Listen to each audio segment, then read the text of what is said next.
Who really is Vladimir Putin?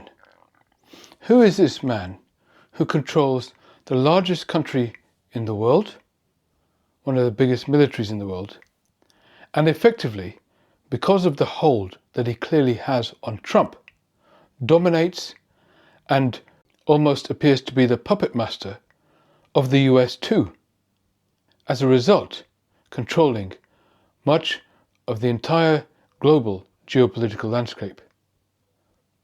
Now, this is someone who we know is a cold killer.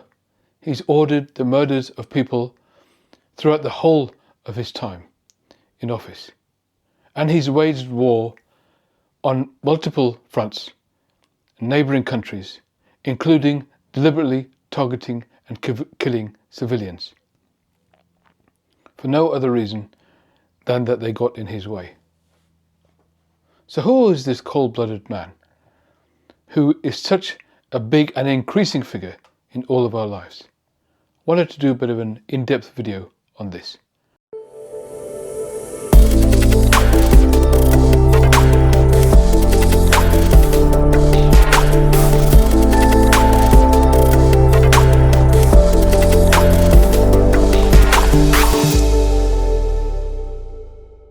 And we're going to start by looking all the way back into not just his childhood, but the environment, the actual context, the Russia that he came from.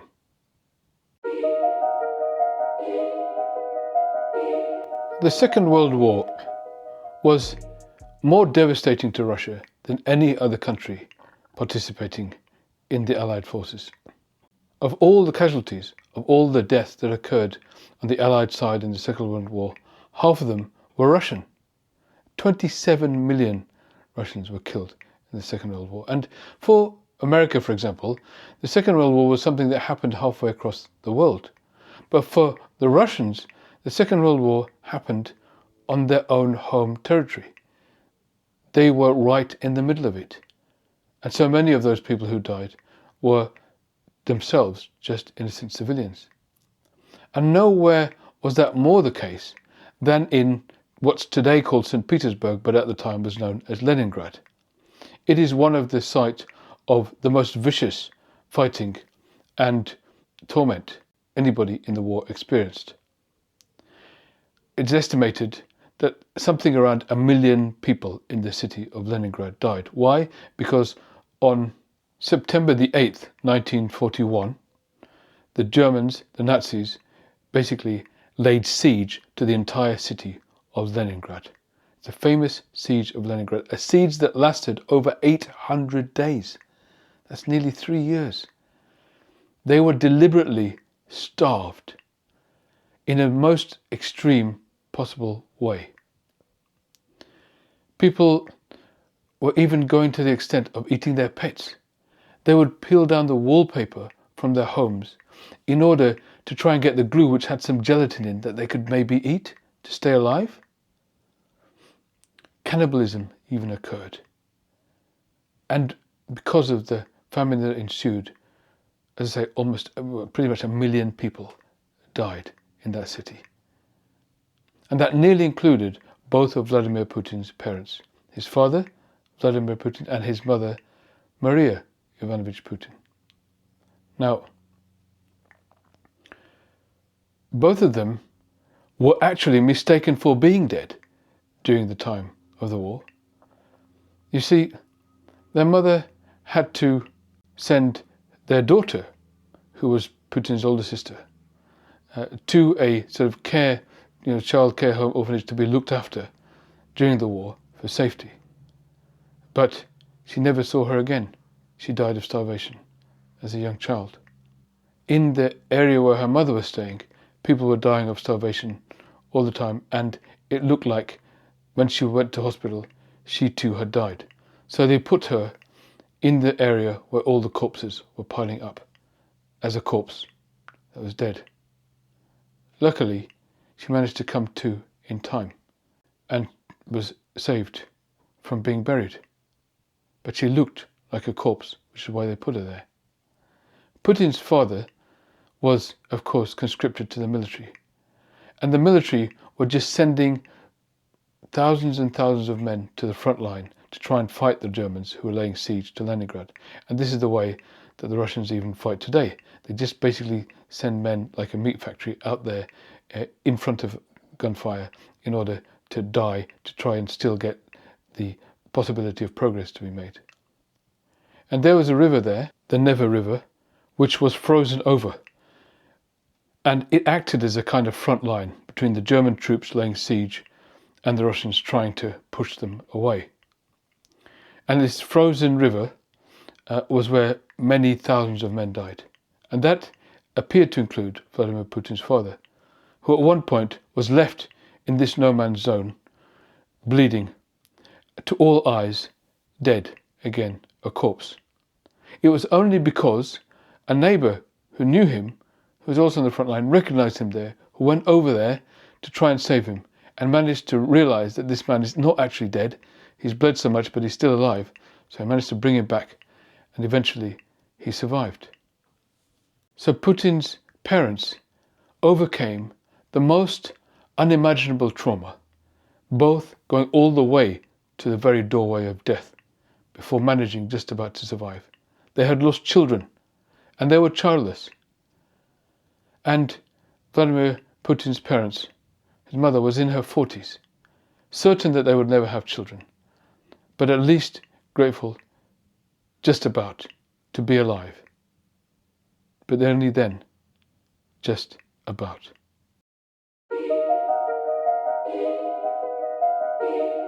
Despite being in her 40s, despite just about recovering from starvation and surviving, somehow Putin's mother conceived Vladimir Putin.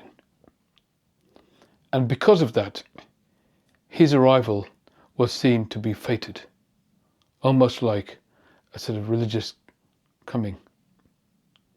He was exalted, like he was some kind of chosen one, because his mother was so overjoyed to have a child again after previous children, more than one, had died in the war. To have a second chance at being a parent, another chance of creating life, was overwhelming to them.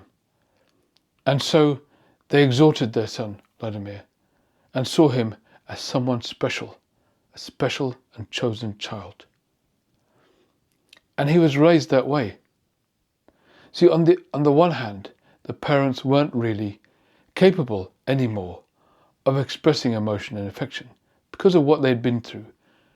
They were deeply riddled with trauma, and so they couldn't reach out and be affectionate. But at the same time, they gave him this notion, this sense that he was special, that he was amazing. And just as I've described in other videos, this is actually a very common pattern that we see in autocrats' childhoods throughout history, whether it's Stalin, whether it's Mao. There's also evidence of it in Trump. These people are in a position where, in their childhood, their parents exhort them as chosen people, the ones who are chosen from all their siblings for a special reason. But at the same time, they are unable to engage in affection and develop any kind of meaningful connection with their children. And that's exactly the way that Putin was raised. But make no mistake, he was given that sense of being a chosen child.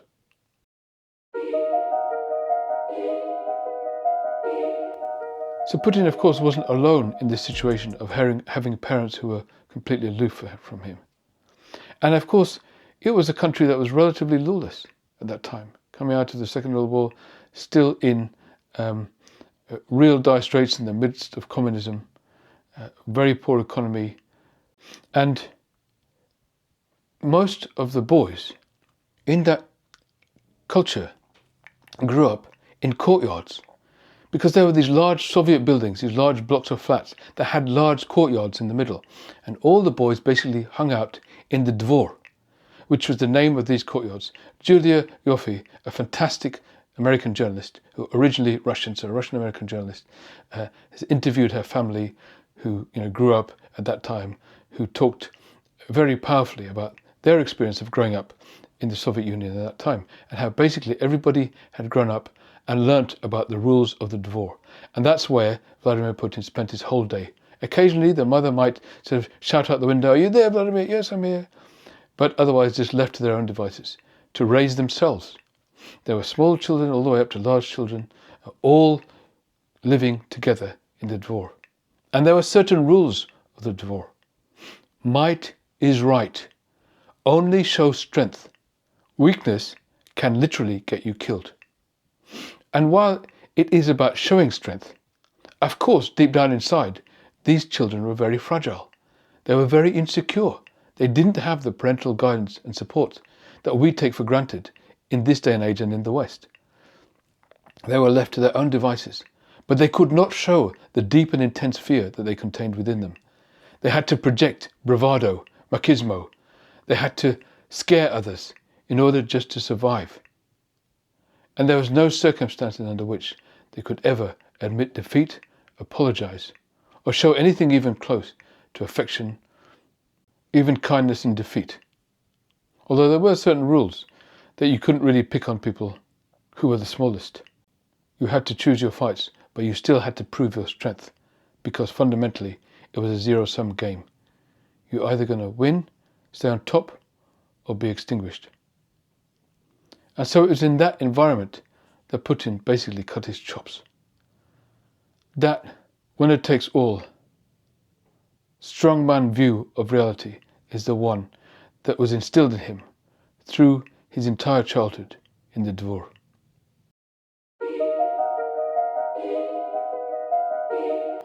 A story that Putin regularly recites whenever he's interviewed about his childhood is the story of a rat. And you'll find it on YouTube, you'll find it anywhere really. There's many, many videos in which he's recited this story again and again. And he talks about a rat who was in his house, who he chased out of he didn't really have a house. They had basically a room the size of most people's sort of medium-sized bedrooms, and the whole family lived in that room. There was a rat there which he found and he chased out. And he described how he chased it all the way down the corridor, all the way in to a corner of the building. And he stood there, and it was him and the rat. And the rat had nowhere else to go. So what the rat did then surprised the young Vladimir. It turned round and attacked him. It started jumping on and trying to bite him. It hadn't up till then. Up till then it was the prey that was being sought, that was running away. But then it turned round and instead became the predator of him. And that is when he said he learned a very valuable lesson in life. That if you corner anybody, eventually they'll fight back. And he's sort of taken that the wrong way, in that in his whole life, he has seen himself as the rat. He has seen himself as the person being chased, the person being the victim. And of course, in that period of the Soviet Union, many people felt like they were the victim because they were the victim of the state, of the way the country was run, of the way people had to jump over hoops, queue for hours just to get food. The state was living in largesse at their expense, and they felt like the victims. And he's gone through his life with the feeling of being the victim, but a victim that is cornered who's going to fight back. And so even after the Soviet Union fell and there was a genuine opportunity and a genuine effort to create a rapprochement with the left, many years later in his life, creating a rapprochement between the former Soviet states and the West, there was still this sense of victimhood within Vladimir Putin. He's always seen himself as a victim, which is why in the end he turned. He pretended to be a friend, but he was looking around thinking the whole time, these guys are going to get me somehow. These guys are after me. And that sense of victimhood has remained with him and is writ large today. He sees himself as the victim. And he believes his role as the victim is to do what the rat did and jump back. That is cast throughout every fibre of his being. The sense of being the victim. The sense of being the rat that fights back.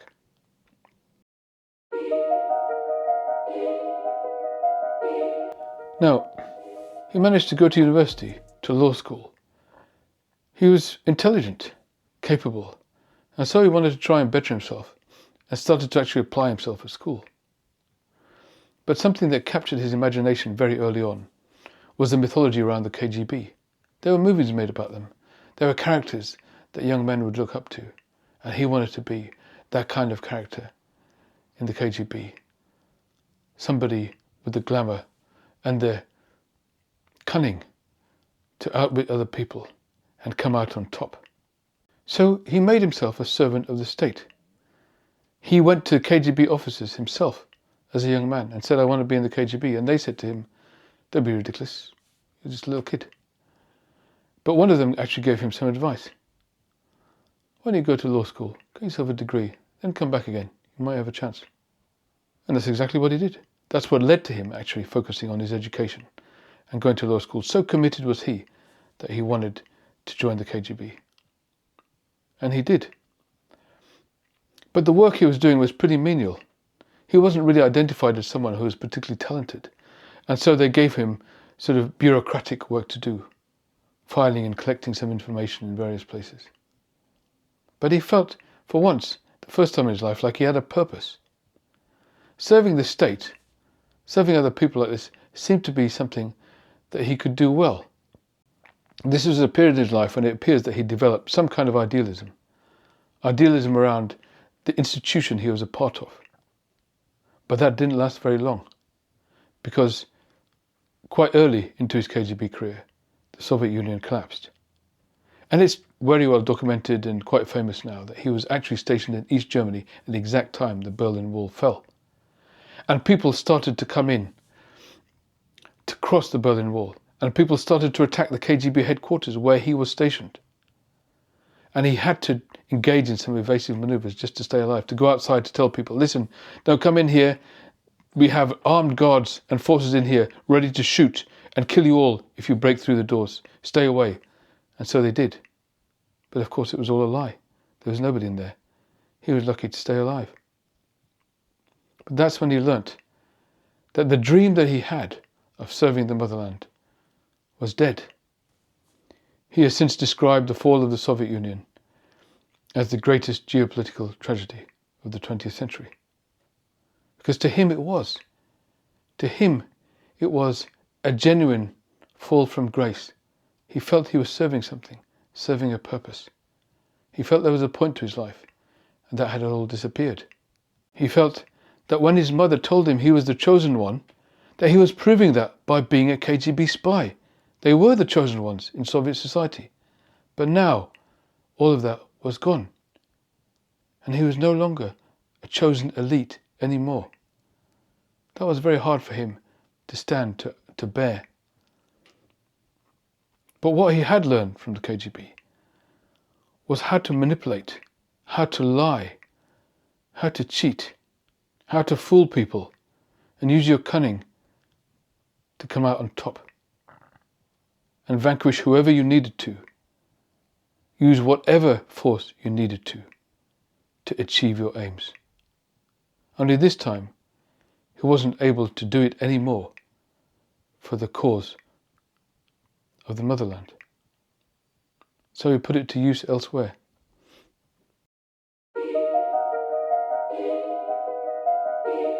So having been a loyal servant of the state, but learnt some real tricks, learnt some real viciousness and ruthlessness, a callousness that is rare amongst people on this earth, he then found a way to put it to good use in politics, the growing field of electoral politics in Russia, the new Russia.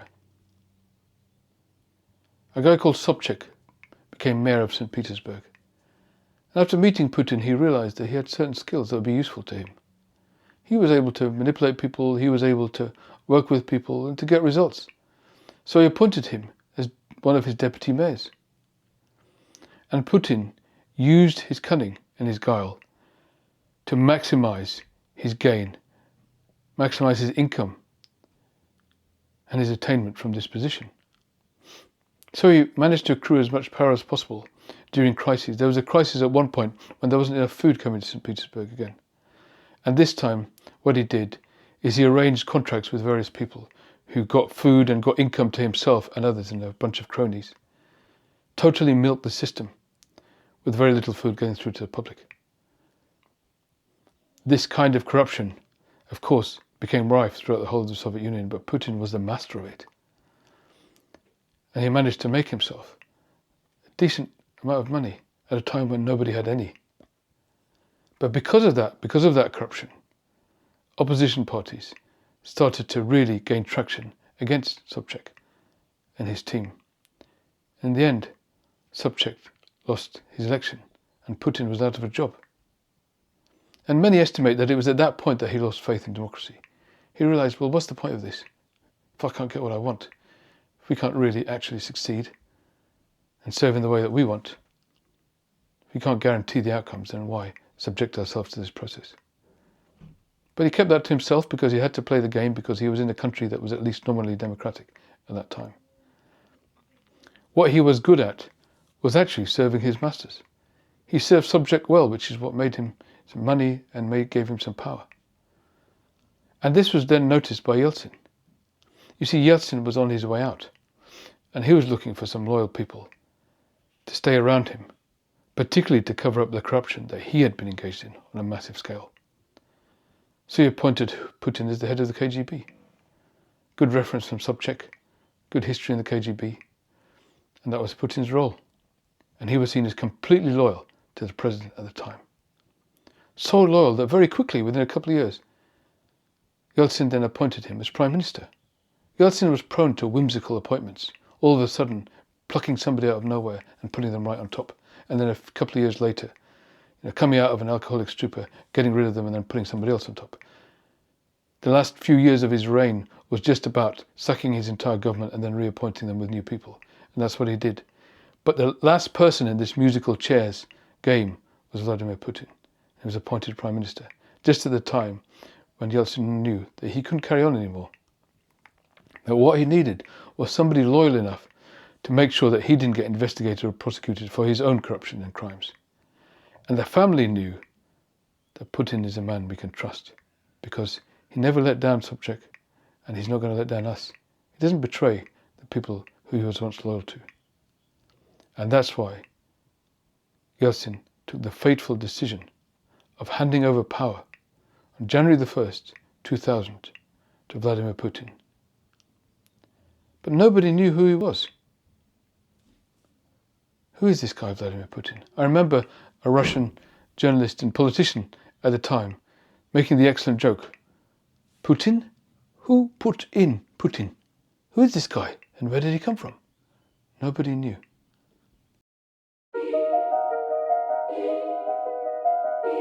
Now, Obama is one of the world leaders I have more respect for than almost any in my lifetime. Also have a lot of respect for Angela Merkel too, who was the Chancellor of Germany at the same time.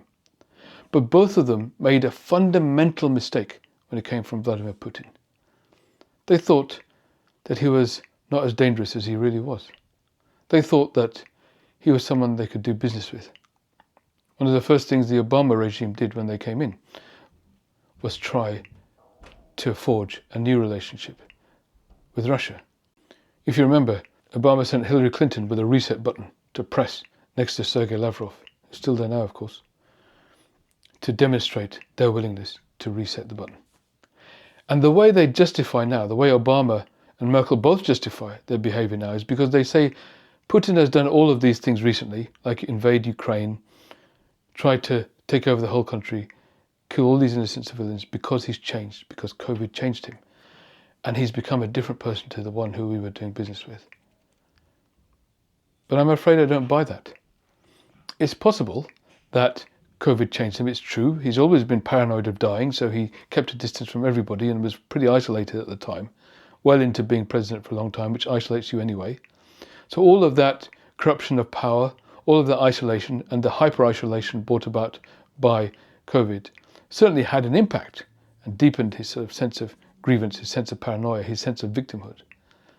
However, it was always there enough to make him a vicious killer from day one. Now, if you rewind back from the war in Ukraine, before this he has deliberately gone out and killed a number of people who have been opposed to him, including on British soil in my own country.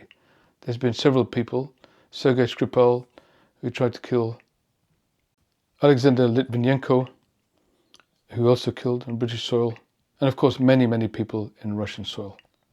From Navalny to Anna Politkovskaya, all these journalists, who have dared to speak a word against him.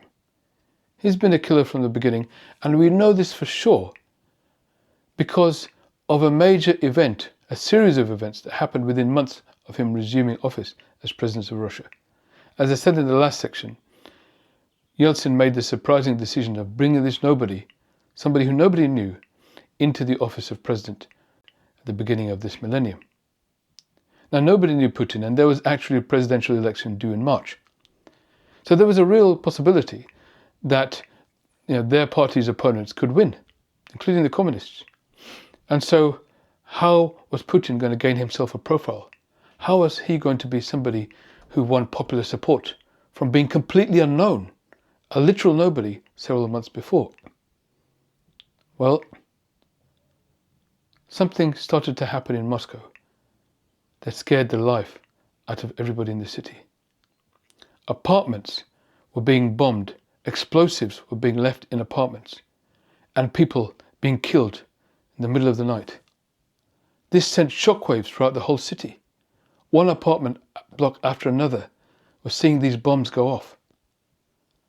And Putin was giving press conferences, saying how he's going to protect the city. Think about Rudy Giuliani after 9/11, how popular he became. That's how popular Putin then became because of his response.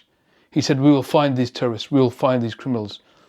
If necessary, we will go to the shitter. He was using a deliberate slang in order to sort of endear himself for the people. If necessary, we'll find them in the shitter and kill them there, he said. That people loved it. This was a strong man in charge. What they didn't realize is what many people say, and many people are afraid to say in Russia today, is that almost certainly this was being orchestrated by Putin's own KGB, now known as the FSB, of course. You see, the last time it happened was there was a series of big explosives being planted in the basement. People are being vigilant now. And a car drove off. And a bunch of people in that apartment block saw the car drove off, and they saw the bags that were there. So the police were informed. The police then gave chase. They apprehended the car, and they found bags of explosives in the car, the exact same explosives that were used in every one of the bombings throughout the Moscow bombings. And they realized they'd caught the culprits. They arrested the people. They went on a manhunt, and they found the people who had owned and abandoned that car, put them in prison. But then they had to be released straight after. Why? Because they were FSB agents.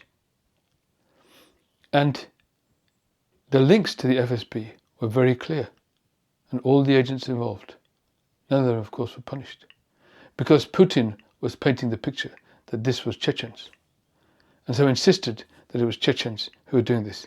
And he used that to then accelerate the war in Chechnya that Yeltsin has started. Again, killing innocent people and civilians, bombing residential areas, just as he's doing now in Ukraine. This was in his first several months of being president. He knew that not only were the civilians he was killing innocent, but the whole region was innocent, because it was almost certainly his own intelligence agencies that had been doing the bombings, which had the very convenient outcome of making Putin a popular protector of Russia. And of course, in March, he won the election overwhelmingly. So Putin has been a cold killer from the beginning. He is a man who, as a child,